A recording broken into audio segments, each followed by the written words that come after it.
Hello, hello, magandang umaga. Ayan, nakita niyo naman ako. Magluluto ngayon tayo ng Easy Mickey Pansit. So, ang gagamitin natin dito ay yung fresh na pansit like yung Mickey, medyo matataba siya. So, ayan, nagprito na ako ng baboy, panggisa, sibuyas, bawang, at saka, ayan, nilagay ko na rin yung ating carrots. Yan.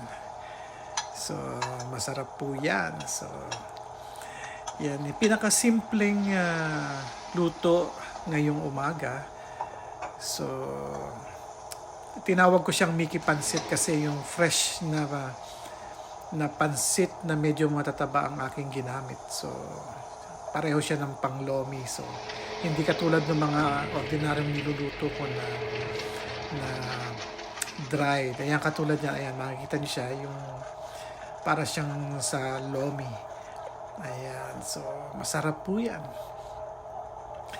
So, yan, hinalo na, hahaluin na ng aking insan. Ayan, minekos-mekos na. Ayan, halo-halo lang. At siguradong matatakam kayo dyan dahil alam mo naman lahat ng aking luto ay masarap. Okay, so ayan. So dinagdagan pa ng tubig ng konti. Ayan. Halo-halo, mekos-mekos. At maya-maya lang ay luto na ang ating Mickey Pansit, fresh from the pan.